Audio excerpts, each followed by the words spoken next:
My parents spent $50,000 on my sister's wedding and gave her a 10-minute toast. When I got married, they showed up late, left early, and didn't take a single photo with me. I found out later they went to my brother's barbecue instead. I never called them again. My name is David, I am 34, and I need to get something off my chest that has been sitting there like a cinder block for the last 2 years. This is the story of how I found out exactly where I stood with my own parents, and what I did about it. Spoiler alert, I stopped standing there. Let me give you some background. I grew up in a suburb outside of Richmond, Virginia. Nice neighborhood, decent school district, the kind of place where people mow their lawns on Saturday mornings and wave at each other from their driveways like they are in a commercial for home insurance. My parents, Jean and Lorraine, had 3 kids. My older sister Tully, me in the middle, and my younger brother Bowen. Classic middle child setup, and before you say it, yes, I have heard every middle child joke in existence. I used to laugh at them. I do not anymore. Growing up, I would not say I was neglected. That is too strong a word for what it was. It was more like I was background noise. Tully was the golden child. She was the first grandchild on both sides, the first to walk, the first to talk, the first to do literally anything, and my parents never let anyone forget it. She did pageants when she was little. She was homecoming queen. She got into a good college and studied communications, which honestly, I am still not sure is a real major, but my parents acted like she had been accepted into NASA. Every refrigerator in our house was a shrine to Tully accomplishments. Then there was Bowen, the baby, the one who could do no wrong because he was still figuring things out well into his late 20s. Bowen was charming in that reckless, lovable screw-up kind of way. He would crash my dad's truck and somehow turn it into a funny story at Thanksgiving dinner that had everyone in stitches. He dropped out of community college twice and my parents just said he was finding his path. If I had done that, I would have been finding my belongings on the front porch. And then there was me, David, the reliable one, the quiet one, the one who got good grades, stayed out of trouble, worked part-time jobs starting at 15, and never once asked my parents for a dime after I turned 18. I mowed lawns, I tutored kids in math, I saved up and bought my own car. A beat-up 2003 Corolla with a dent in the passenger door that looked like someone had kicked it, which, knowing the previous owner, someone probably had. I was proud of that car. My parents did not come to see it. They were at Tully's sorority formal that weekend. Here's the thing. I am not telling you all this so you will feel sorry for me. I had a fine childhood. Nobody hit me, nobody starved me, nobody locked me in a closet. But there is a specific kind of pain that comes from being consistently overlooked by the people who are supposed to see you first. It is not dramatic. It is quiet. It is showing up to your high school graduation and realizing your parents took 47 photos of Tully graduation 2 years earlier and took exactly 3 of yours, one of which was blurry because my mom was apparently waving at someone she knew in the bleachers while pressing the shutter button. I went to Virginia Tech, studied engineering, graduated with honors, and got a solid job at a civil engineering firm in Charlotte. I worked my way up, made decent money, bought a little house. Nothing flashy, just mine. Along the way, I met the love of my life, a woman named Sutton. She was a pediatric nurse with a laugh that could fill an entire room and a backbone made of reinforced steel. She did not take crap from anyone, and she loved me in this fierce, uncompromising way that I honestly did not know I was allowed to have. Sutton noticed things about my family before I was ready to admit them. She would come to holiday dinners and watch the way my mom would spend 45 minutes talking about Tully's new apartment or Bowen's latest hobby, and then ask me one question about work before changing the subject. She would see my dad slap Bowen on the back and call him champ, and then give me a polite nod like I was a neighbor he was acknowledging across a parking lot. Sutton would drive us home afterward and say, very carefully, "Do you notice how they talk to you differently?" And I would say, "That is just how they are." And she would squeeze my hand and let it go. For a while, the first time I really felt the sting was at Thanksgiving, about 3 years before my wedding. My mom had this tradition of going around the table and saying something she was thankful for about each person. When she got to Tully, she talked for 5 minutes about how proud she was, how Tully had grown into such an incredible woman, how her heart was so full watching her daughter thrive. When she got to Bowen, she teared up and said he was the light of every room he walks into. When she got to me, she paused, smiled, and said, "And David, we are thankful you could make the drive." That was it. Sutton fork stopped halfway to her mouth. I just nodded and kept eating. You get good at that after a while, nodding and eating. When Tully got engaged to her fiancé, a guy named Corbin who sold pharmaceutical equipment and had the personality of a wet paper towel, my parents lost their minds with excitement. And look, I get it. Your daughter is getting married. That is a big deal. But what happened next set the tone for everything that came after. My parents threw Tully an engagement party at a country club. They rented the space, hired a caterer, had a live band. My mom gave a speech that lasted 20 minutes and made at least 6 people cry. My dad handed Corbin a bottle of 30-year scotch and said, "Welcome to the family, son." It was beautiful. Genuinely.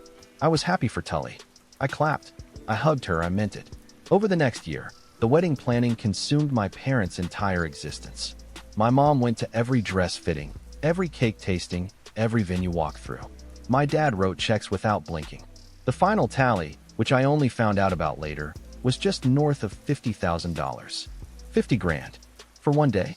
The wedding was at a vineyard outside of Charlottesville with string lights and a live jazz band, and an open bar that had a signature cocktail named after Tully. My mom dress cost more than my first semester of college.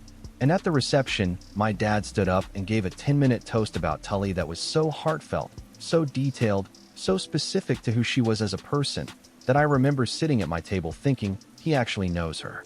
He really, truly knows her. I did not feel jealous in that moment. I felt something worse. I felt invisible. 6 months after Tully's wedding, I proposed to Sutton. I did it on a hiking trail we loved, with a ring I had saved for over a year to buy. She said yes before I even finished asking. We were both crying. We were both laughing. And for about 45 minutes, it was the most perfect moment of my life. I called my parents that night to tell them. My mom said, "Oh, that is wonderful, honey. Hey, did your sister tell you she and Corbin are thinking about buying a house in the Fan District?" That was it. No questions about the proposal. No asking to see the ring. No tell us everything. Just a hard left into Tully real estate plans. My dad got on the phone for about 30 seconds and said, "Good for you, bud. She seems like a nice girl." A nice girl. I had been with Sutton for 4 years at that point. They had had dinner with her at least a dozen times. A nice girl. Like I had told him, I was bringing a co-worker to a company picnic. I told myself it was fine. I told myself they would come around once the wedding planning started. I told myself a lot of things that year. Sutton did not tell herself any of those things. She just watched. And she waited. Because she knew what was coming even if I did not. Sutton and I planned our wedding ourselves. We set a date for the following October, found a beautiful little venue about 40 minutes outside of Charlotte, a restored barn on a farm property with rolling hills and old oak trees. It was not a vineyard with a jazz band and a signature cocktail. It was us. Simple, warm, personal. We were paying for the whole thing out of our own pockets, which meant we had a budget of about $12,000. That is a far cry from 50 grand, but we made it work. Sutton found her dress at a consignment shop and looked like she had stepped out of a magazine. I am not exaggerating. The woman could wear a trash bag and stop traffic. I called my mom to tell her about the venue and the date, and I could hear her typing on her computer in the background. She said, "That sounds nice. Honey, is it outdoors?" I said yes. She said, "Well, let us hope it does not rain." That was her contribution to my wedding planning. Let us hope it does not rain. Meanwhile, I had watched this woman spend 14 months micromanaging the angle of napkin folds at Tully reception. But sure, Mom, let us hope it does not rain. I asked my parents if they wanted to be involved. I asked more than once. I invited my mom to come look at the venue with us. She said she was busy that weekend. I asked if she wanted to help Sutton pick flowers. She said she did not really have an eye for that sort of thing. I asked my dad if he wanted to go suit shopping with me. He said he already had a suit that worked fine. Every door I opened, they politely closed. Not with a slam, just with a quiet click.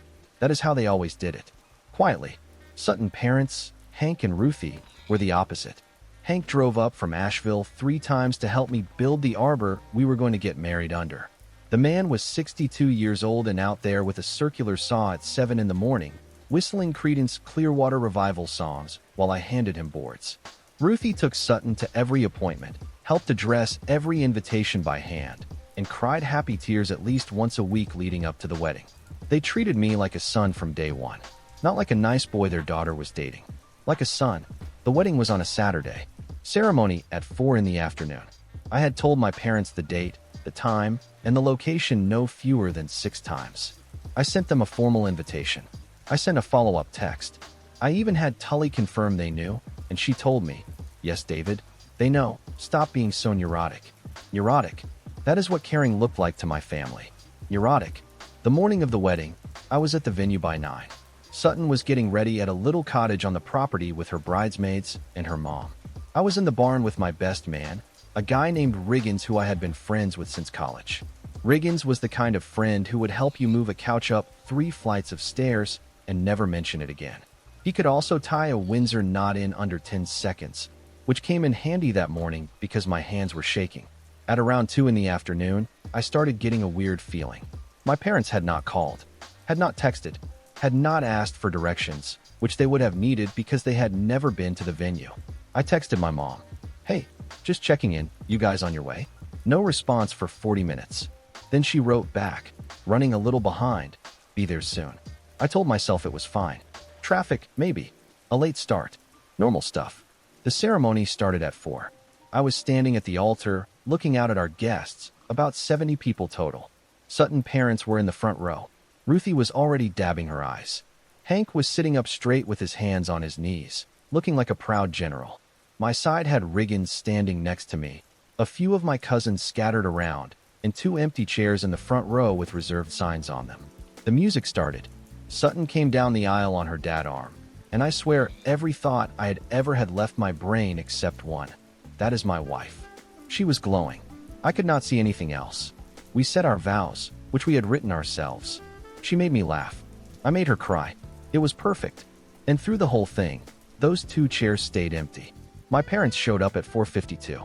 I know the exact time because Riggins checked his watch and muttered it under his breath. They walked in during the cocktail hour, almost an hour after the ceremony had ended.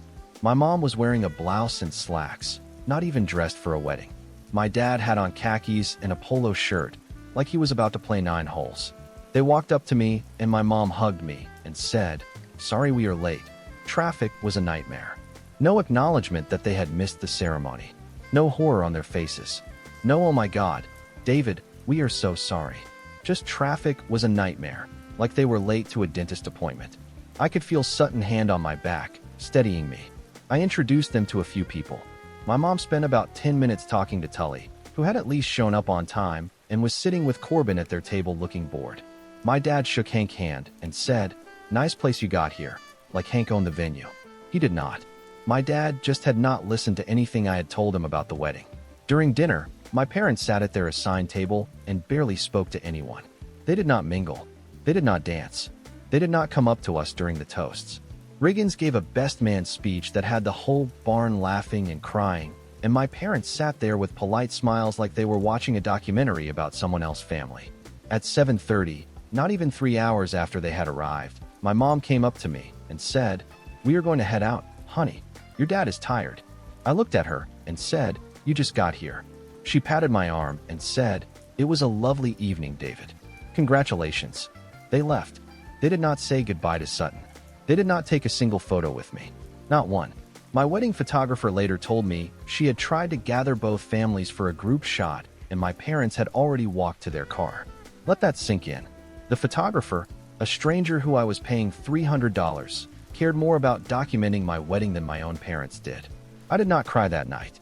I danced with my wife, I laughed with my friends, I ate cake, and I pushed it all down into a little box and locked it. But later that night, after everyone had gone home and Sutton and I were alone in the cottage, she looked at me and said, "You deserve so much better than that." And I could not hold it anymore. I sat on the edge of the bed and I cried for the first time in I do not know how many years. Not loud, not dramatic, just quiet, exhausted tears from a man who had finally run out of excuses for the people who were supposed to love him the most. The week after the wedding, I found out where my parents actually went that day. And I did not find out because they told me. I found out because Bowen posted about it on social media. See, Bowen had decided to throw a barbecue at his place that same Saturday. A barbecue. Not a birthday, not a graduation, not any kind of milestone. Just a regular, run-of-the-mill, burgers on the grill, lawn chairs in the driveway barbecue. And my parents went. They went to Bowen's barbecue instead of my wedding ceremony. Or rather, they went to Bowen's barbecue first, stayed for a few hours, and then drove to my wedding after the fact like it was an afterthought, like it was a stop on the way home from something more important. Bowen had posted a photo of my dad flipping burgers with a spatula in one hand and a beer in the other, grinning like he had just won the lottery. My mom was in the background, sitting in a lawn chair, laughing at something someone said. The timestamp on the photo was 3:47 in the afternoon. My ceremony started at 4. They were at a barbecue, drinking beer and laughing, while I was standing at an altar wondering where they were. I stared at that photo for a long time. Sutton found me sitting at the kitchen table at 2 in the morning, phone in my hand, just staring at it. She did not say "I told you so." She did not say anything at first. She just sat down next to me and put her head on my shoulder. After a while she said, "What do you want to do?" And I said, "I do not know." And she said, "That is okay. You do not have to know tonight. But I think you know that something has to change." She was right. Something had to change. But I was not ready yet. I spent the next few weeks going through what I can only describe as a fog. I went to work. I came home. I ate dinner. I went to bed. But inside, I was replaying every moment of my childhood, every holiday, every phone call, every time I had been the one to reach out first, and I started keeping a mental tally. It was not healthy, but it was necessary. I needed to see the full picture before I could decide what to do with it. I called my Aunt Waverly, my mom's older sister, because she had always been the one person in the family who saw me clearly. Waverly was a retired schoolteacher who lived in a little house in Roanoke and had no patience for nonsense. I told her what happened at the wedding. I told her about the barbecue. She was quiet for a long time, and then she said, "David, I love my sister, but she has been sleepwalking through your life since you were born. I have watched it for 34 years, and it makes me sick." I asked her why she never said anything. She said, "I have said things. They do not listen. Your mother thinks because you turned out fine, she did her job. She does not understand that you turned out fine in spite of her, not because of her." That conversation broke something open in me. Not in a bad way. In the way that a bone has to be re-broken before it can heal properly. I started seeing a therapist, a guy named Dr. Leland, who had a quiet office with a leather chair and a clock that ticked so loud I thought about stealing the batteries out of it every session. But he was good, really good. He helped me understand that what I had experienced was not dramatic abuse, but it was neglect. Emotional neglect. The kind that does not leave bruises, but leaves gaps. Gaps in your sense of self-worth. Gaps in your ability to trust that people actually care about you. Gaps that you spend your whole life trying to fill by being useful, being reliable, being the one who never causes problems, because maybe if you are easy enough to deal with, they will finally notice you. Dr. Leland asked me a question during our third session that I still think about. He said, "David, if you stop calling your parents tomorrow, how long do you think it would take them to call you?" I did not have an answer. He said, "I think you do." And he was right. I did. I just did not want to say it out loud. While I was doing the emotional work, something unexpected happened on the professional side. My firm landed a massive contract with the city of Charlotte to redesign a series of aging bridges. It was a $4.2 million project, and my boss, a woman named Sloan who had been mentoring me for years, put me in charge of it. Just like that. She called me into her office, closed the door, and said, "David, you are the best structural engineer I have, and everyone in this building knows it except apparently you. So I am giving you this project, and you are going to crush it, and then you are going to stop pretending you are not exceptional." I walked out of that meeting feeling like I had been hit by a truck full of compliments. The bridge project consumed my life for the next several months, but in the best way.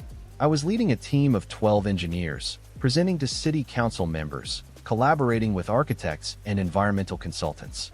I was doing work that mattered, that people could see, that would literally hold weight for the next 50 years. There is something deeply healing about building things that are designed to last when you come from people who treated you like you were temporary. Sutton and I also started building our life together in earnest. We bought a bigger house in a neighborhood with old trees and wide sidewalks. She got promoted to charge nurse at her hospital. We adopted a dog, a ridiculous-looking mutt named Colonel who had one ear that stood up and one that flopped down and a tail that never stopped wagging. We had friends over for dinner on weekends. We went to farmers markets on Sunday mornings. We were happy, not in a showy, social media kind of way. In a real, bone-deep, this is what life is supposed to feel like kind of way. During this time, I did not call my parents. Not once. And Dr. Leland's question echoed in my head every single day. How long before they call you? The answer, it turned out, was 11 weeks. 11 weeks before my mother sent me a text that said, "Hey honey, just checking in. Tully said you have been busy with work. Not I miss you. Not I have been thinking about you. Not I am sorry we showed up late to your wedding and left early and went to your brother's barbecue instead. Just Tully said you have been busy." Even my absence was filtered through my sister. Even my silence had to be explained by someone else. I did not respond. And that decision, that tiny, terrifying decision to just not pick up the phone, was the beginning of everything changing. Because for the first time in my life, I was choosing myself. Not to be petty, not to be vindictive, but because I had finally realized that the people who are supposed to fill your cup should not be the ones draining it. And if they cannot see you when you are standing right in front of them, then maybe it is time to stop standing there and go somewhere where you do not have to beg to be seen. 6 months of silence. That is how long it went before things really started to move. During that time, I did not reach out to my parents, and they made exactly 2 more attempts to contact me. One was a group text my mom sent to all 3 kids about Thanksgiving plans. The other was my dad calling me on a random Tuesday because he needed help figuring out how to set up a new router. Not to talk, not to check in, to troubleshoot his internet. I let it go to voicemail. He never called back. Thanksgiving came and went. Sutton and I spent it with Hank and Ruthie in Asheville. Hank deep-fried a turkey in the backyard and almost set his shed on fire, which became the funniest story of the year. Ruthie made her famous sweet potato casserole and spent half the night teaching Sutton the recipe, swearing her to secrecy like it was a matter of national security. Colonel sat under the table and ate scraps that Hank kept accidentally dropping, which everyone knew was not accidental at all. It was the best Thanksgiving I had ever had, and my parents were not there, and I did not miss them. That realization hit me harder than I expected. Around January, I got a call from Tully. This was unusual because Tully and I had the kind of sibling relationship where we texted on birthdays and saw each other at family events, and that was about it. She was not cruel to me, just indifferent, which in some ways was worse because at least cruelty would have meant she was thinking about me. She called to tell me that Mom and Dad were upset that I had skipped Thanksgiving. I said I did not skip it. I spent it with people who wanted me there. She got quiet and then said, "David, they are your parents." I said, "I am aware." She said, "You are being dramatic." I said, "Tully, they showed up an hour late to my wedding, stayed for less than 3 hours, did not take a single photo with me. And I found out from social media that they were at Bowen's barbecue instead of my ceremony. At what point am I allowed to be upset about that without being called dramatic?" She did not have an answer for that. She said she would talk to them. I told her not to bother. I was done having other people translate my feelings to my parents. If they wanted to know how I felt, they could ask me directly, but we both knew they would not. Then something happened in March that changed everything. My bridge project won a regional engineering award. It was a big deal in our industry. The Charlotte Observer ran a story about it with my name and photo. The article talked about the innovative design approach, the environmental considerations, and how the project had come in under budget and ahead of schedule. Sloan threw a party at the office. The mayor's office sent a letter. I was interviewed on a local news segment that aired on a Thursday evening. I did not tell my parents. I did not have to. Tully saw the news segment and told them. My mom called me the next day. First time she had actually picked up the phone and dialed my number in over 7 months. She said, "David, we saw you on the news. That is so exciting." I said, "Thank you." She said, "Your father and I are so proud." And I said, "Mom, I need to ask you something. Do you remember what day my wedding was?" She paused and said, "Of course I do." I said, "Do you remember what time the ceremony started?" Another pause. "4 o'clock," she said, though she did not sound confident. I said, "You showed up at 4:52. Do you remember why?" Long silence. She said, "David, we have been over this. There was traffic." I said, "There was not traffic, Mom. You were at Bowen's barbecue. I saw the photos. Dad was flipping burgers at 3:47. My ceremony was at 4. You chose a barbecue over watching your son get married." She started to say something, and I cut her off. I said, "I am not calling to fight. I am calling because you said you are proud of me, and I need you to understand that those words do not mean anything to me right now. You were not proud enough to show up on time to the most important day of my life. You were not proud enough to take a single photo with me. You were not proud enough to stay past 7:30. You spent $50,000 on Tully's wedding and did not even bring a card to mine. I am glad you saw me on the news, Mom, but I needed you to see me long before that. She was crying by the end. She said, I did not realize it was that bad. And that sentence, I did not realize it was that bad, told me everything I needed to know. Because it was not that she did not know. It was that she had never bothered to look. I talked to Dr. Leland about the call. He said something that stuck with me. He said, David, you just did something incredibly brave. You told your mother the truth without anger, without revenge, without cruelty. You just stated facts. And facts are the most powerful weapon a person who has been gaslit can have. He was right. I had not yelled. I had not cursed. I had not brought up every grievance from the last 34 years. I had simply held up a mirror and let her see what was in it. After that call, things started happening fast. My mom told my dad. My dad called me, which shocked me because my dad had called me maybe 5 times in my adult life that were not about tech support or logistics. He said, your mother is really upset. I said, I understand that. He said, I think we need to sit down and talk as a family. I said, I am open to that, but I need you to know that a conversation is not the same as an apology, and I am not interested in one without the other. He said, fair enough. We agreed to meet at their house in 2 weeks. Sutton helped me prepare. Not in a manipulative way, not like I was going into a legal deposition. She just helped me organize my thoughts. She asked me what I wanted from the conversation. Not what I wanted to say, but what outcome I actually wanted. And I thought about it for a long time before I answered. I said, I want them to see me. Not the engineer, not the guy on the news, not the reliable middle child who never causes problems. I want them to see David, the one they have been walking past for 34 years. And if they cannot do that, then I want them to understand why I am not going to keep standing in the hallway waiting for them to notice. Riggins came over the night before the meeting.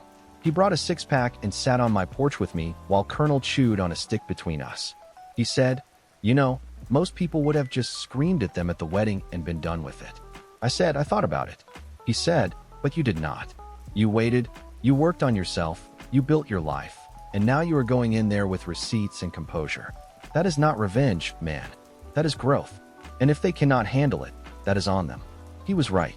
Whatever happened in that house in 2 weeks, I was walking in as the best version of myself. Not to impress them, not to prove anything, but because I owed it to myself and to Sutton and to the life we had built to stop shrinking for people who never asked me to grow in the first place. The drive to my parents' house took about 3 hours. Sutton came with me. She did not have to. I told her she could stay home, that this was my thing to deal with. She looked at me like I had just suggested she skip oxygen for the afternoon and said, David, I watched these people show up late to your wedding in khakis. I am coming. So she came. We pulled into the driveway at noon on a Saturday. The house looked the same as it always did. Azaleas out front, American flag on the porch, my dad's truck in the driveway. Bowen's car was there too, which I had not expected. And Tully's SUV. My stomach dropped. I looked at Sutton and said, this was supposed to be a conversation with my parents. She said, well, it looks like it just became a family meeting. Stay calm. You know what you want to say? We walked in and they were all sitting in the living room like a jury. My mom and dad on the couch, Tully in the armchair, Bowen leaning against the wall with his arms crossed. Corbin was notably absent, which was fine because honestly I always forgot he existed until someone reminded me. My mom stood up and tried to hug me. I let her, but I did not squeeze back. My dad nodded. Bowen said, hey man. Tully looked at Sutton and managed a tight smile. My mom started. She said she had been doing a lot of thinking since our phone call. She said she was sorry if I felt like I had been overlooked. And I stopped her right there. I said, Mom, I need you to hear the difference between what you just said and what I need you to say. You said sorry if I felt overlooked. That means you are apologizing for my feelings, not for what you did. I am not here because of how I feel.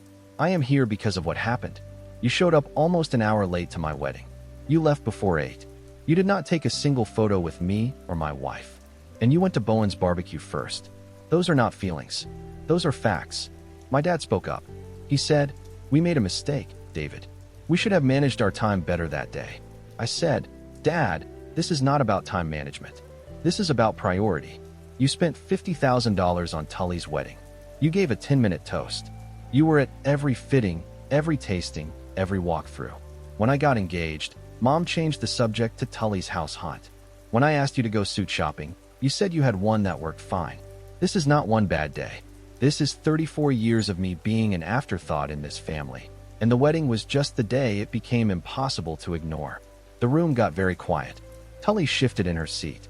Bowen looked at the floor. My mom started crying. And here's the thing. I did not feel good about making her cry. I did not feel satisfied. I felt sad. Because all I had ever wanted was for these people to see me. And even now, sitting right in front of them, saying the words as clearly as I could, I was not sure they were actually hearing me. Bowen, to my surprise, was the first one to say something real. He said, "David, I did not know the barbecue was on the same day as your wedding. I swear I did not. Mom and Dad showed up, and I just figured the timing worked out. I never would have thrown it that day if I had known." I looked at him and I believed him. Bowen was oblivious, but he was not malicious. He had never been told about the conflict because my parents had not considered it a conflict. That is how insignificant my wedding was to them. It did not even register as a scheduling issue. Tully was quieter. She finally said, "I know they treat us differently. I have always known. I just did not think it was my place to say anything." I said, "Tully, you called me dramatic when I tried to talk about it." She winced. She said, "I know. I am sorry for that. That was wrong." I nodded. It was not everything I needed from her, but it was something. Then my dad said something that actually got to me. He said, "David, I do not know how to explain it. You were always so capable. You never needed us. You figured everything out on your own. And I think somewhere along the way, we stopped checking in because we assumed you were fine." And I said, "Dad, I was not fine. I was just quiet about it." There is a difference between a kid who does not need help and a kid who has learned not to ask for it because he knows he will not get it. His face changed when I said that. I could see it land. For maybe the first time in my life, I watched my father actually hear me. My mom said, "What can we do?" And I said, "Honestly, I do not know if there is anything you can do right now. I am not here to give you a checklist so you can feel better about this. I am here to tell you the truth. And the truth is that I have built a life that is good and full and happy, and I did it without you. Not because I wanted to, but because you were not there. And I am not going to pretend that is okay just so everyone in this room can feel comfortable." Sutton, who had been silent the whole time, spoke up once. She said, "I have watched David make excuse after excuse for all of you for years. He has defended you to me when I told him what I saw. He has blamed himself for not being interesting enough, not being loud enough, not being enough. And I need every person in this room to understand that David is the most enough person I have ever met. If you cannot see that, the problem is not with him." I almost lost it when she said that. Riggins would have been proud. Hank definitely would have cried. We left an hour later. There was no big dramatic resolution. My parents did not fall to their knees and beg for forgiveness. Real life does not work like that. But something shifted. My mom walked us to the car, and she looked at me, and she said, "I am sorry, David. Not sorry if you felt. Not sorry we were late. Just I am sorry." And she said it looking me in the eyes for what felt like the first time in my life. That was 2 years ago. The relationship with my parents is not fixed. I am not sure it ever will be, and I have made peace with that. But it is different. They call now. Not every week, but regularly. My mom asks about my work. My dad came to Charlotte last fall to see the bridges I designed, and he stood on one of them and said, "My son built this," to a stranger walking by, and the stranger had no idea what was happening, but said congratulations anyway. It was awkward and weird, and it meant more to me than the 10-minute toast he gave at Tully's wedding ever could. Sutton and I are expecting our first child this summer. When I told my parents, my mom cried again, but this time they were the right kind of tears. She asked if she could help with the nursery. I said yes. It is a small thing, but small things are how you rebuild. Bowen and I actually got closer through all of this. He felt genuinely terrible about the barbecue situation and has gone out of his way to show up for me since. He drove down for my birthday last year with a cooler full of steaks and a card that said, "To the brother I should have paid more attention to." I am not going to lie, I got a little misty reading that one. As for me, I am good. Really good. I have a wife who loves me like it is her full-time job, a career that challenges me, a dog who thinks I am the greatest human alive, and a baby on the way. I do not hold bitterness toward my parents. Bitterness is heavy, and I spent too many years carrying weight that was not mine. But I do hold boundaries. Firm, clear, unapologetic boundaries. Because I learned something important through all of this. You teach people how to treat you. And for 34 years, I taught my parents that it was okay to overlook me by never saying a word about it. The moment I found my voice, everything changed. Not overnight. Not perfectly. But it changed. If you are reading this and you see yourself in my story, I want you to know something. You are not too sensitive. You are not being dramatic. And you are not asking for too much by wanting the people who are supposed to love you to actually show up. You deserve to be seen. And if they will not see you, build a life so bright that you do not need them to.